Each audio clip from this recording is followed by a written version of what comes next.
Welcome everybody to the 2023 Jeep Wrangler Sahara 4xe. The 4xe means that this is a plug-in hybrid, not a regular hybrid, a plug-in, which means you can drive on pure electric. The Sahara means it's a road-worthy variant. This has highway terrain tires, not the regular mud terrain, all-terrain tires that you see on other Jeeps, because most of them are the Rubicon variant. Let's see how this city dweller SUV is. The front end of the Wrangler is iconic as it has always been. Jeep has this traditional grille, the 7 slats grille, and this is the original real deal. Lots of brands have tried copying it but never pulled off the charm that this has. When you see this grille, you know it's a Jeep, and not just any Jeep, it's the Wrangler. Since this is the Sahara, it has some bumpers. It's not the true metal bumpers that come on the Rubicon, because that's meant for the true off-roaders. And since this is the 4xe, the plug-in hybrid, Jeep has integrated lots of blue elements. So there's some blue tow hooks and lots of more blue elements on other parts of the car. What can I say? They just know how to timely update this vehicle year on year to make it so relevant, and I feel it still looks pretty good. The side profile of the Wrangler, again, is super iconic. It's the rectangular shape, and everything has a rectangular or a squarish shape. It's got the iconic bodyline, it's got the flared wheel arches which accommodate these nice looking blacked out rims. Perhaps these rims would even look good in just a normal silver, but these blacked out work really well as well. Again, overall it suits the theme this car is trying to put out. It's an urban runabout, or as what Jeep tries to portray, and again it looks really good. You've got some sort of side steps to assist. It's not really going to help you climb in. You still have to directly climb into the vehicle because it's a bit tall. These side steps are there just to assist you a little bit. I wish there were proper side steps which could actually help you climb in, because it is a bit of a tall vehicle. You've got squarish windows, and these third panels actually can come out for making it the true open top Jeep feel. For the windy, airy day, the sunny day, you can take out the third panels and store it in a bag, which Jeep also provides. What is different from other Wranglers that this 4xe has is the addition of a charging port on the fender, on the left fender, and you can use that to charge your vehicle at EV charging stations. And you've got a regular fuel cap as well on the left side as well, to not confuse it for the fuel or the electric. What can I say? Jeep knows how to maintain the iconic heritage touch, and they have been doing a good job at it. The rear again has the traditional spare tire on the tailgate, and it's also a split tailgate, so the glass comes up and the tailgate opens sideways as well. Not the most practical setup with a sideways opening tailgate, especially in tight mall parking spaces, but that's what the Jeep has always been, and why should Jeep change something that has been so iconic? I am now inside the Wrangler, and it's a mixed bag, to be honest. It's got some nice, very good touches like the steering wheel. It's a 3-spoke steering wheel with the right width, and it's got some nice white stitching and aluminum finish, which feels really premium. There are some hard plastics on this door and some hard plastics on the dash, which is, by the way, one of the flattest dashboards I've ever seen. You've got a host of buttons for the audio and the AC controls, and you've got a little touchscreen here which has the Apple CarPlay, and you can control a host of settings as well, which has a decent resolution, if I can say that. One thing very unique, and what I'm seeing after a very long time, are power window switches in the center console. So yes, you have the center consoles, and for a very good reason. The doors are removable. Few screws, you can just unbolt them and the doors are off. However, you do have to keep them at home, and be careful. If it rains, you have to drive back home like that. You've got nice leather on the seats, and the seats themselves are decently comfortable. I did have to struggle to find the backrest adjustment because every car has a knob or a lever. This has a sort of like a string, which took me some while to find, but once I found that, I could adjust the driving position and it felt good. You've got an old school lever to control it from 2-wheel drive to 4H and 4L. Nowadays cars have the shift on the fly knob, so it's good to see that Jeep has retained the old school touches. The seats have Sahara imprinted to them, and it's a nice leather interior environment all around, and it feels pretty good. One thing though, this particular Jeep has the option of the foldable fabric roof, which I think is a fabulous option. So you don't have the traditional fabric roof which you have to, work around and fold it, and then you have to adjust it, you have to work to set it back, which can be quite a pain. This retains the pillars and only folds the middle fabric part, which is amazing, and it's electrically foldable, so you just press a button and it folds. perfect for the summer weather, which I've been doing personally. I have the roof open all the time, and it's such a great experience in the city traffic. Not recommended for the highway though, too much wind blast. I am now in the rear of the Wrangler, and space is actually not that bad. I have a lot of knee room, I have a lot of foot room to tuck in my feet, I have a lot of headroom, especially now with the roof open. I have unlimited headroom, if I can say that. It's actually like a convertible, which is awesome. You've got very small doors though, so getting in and getting out of the rear is sometimes of a challenge. You do have grab handles like the front to help you pull yourself in, but the actual space left by the doors is pretty less. I wish it was a bit wider. The windows are also a bit on the smaller size, although they have the same rectangular shape.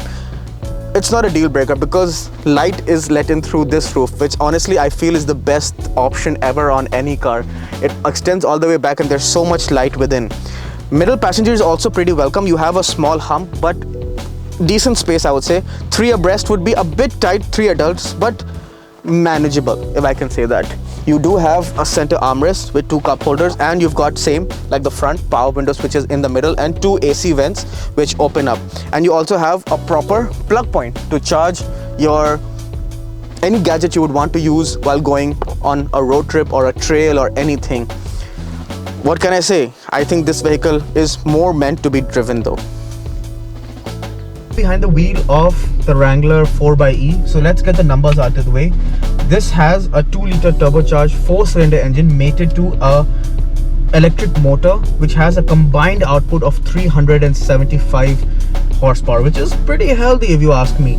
The Jeep Wrangler also comes with a V6 and a V8, which is the Jeep 392, which is like the bonkers mad version. Someday I wish I want to get behind the wheel of that. But we have this, so let's see how this Jeep drives. So slot the gear lever into drive.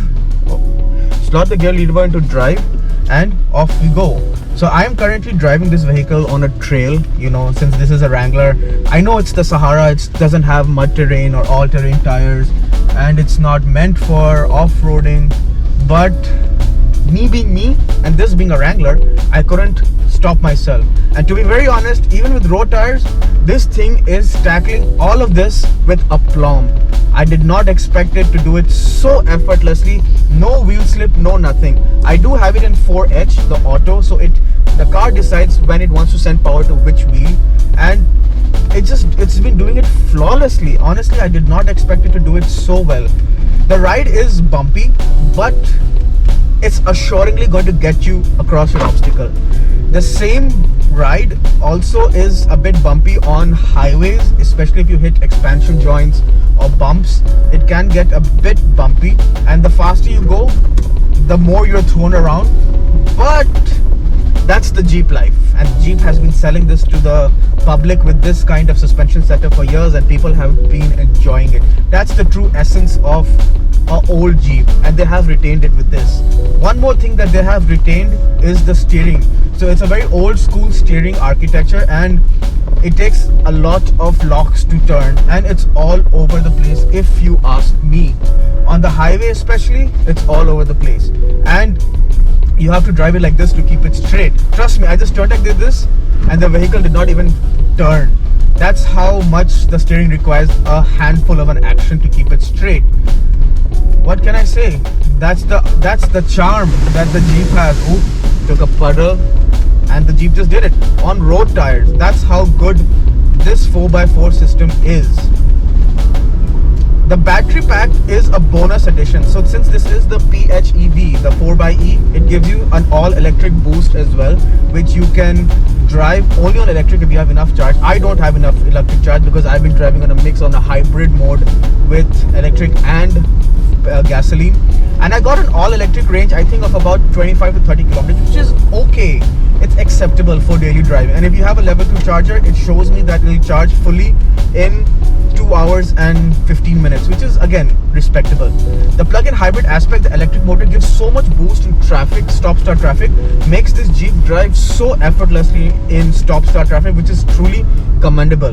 The brakes are a bit scary, and I'm not used to it because the pedal is either a switch on or off. So when you press it a little bit, it doesn't stop, but when you press it a bit, it just stops. And even though this has ABS, it has the tendency where I feel like the brakes are going to lock and it's going to skid, which is a bit scary sometimes. I think it's just all about getting getting used to.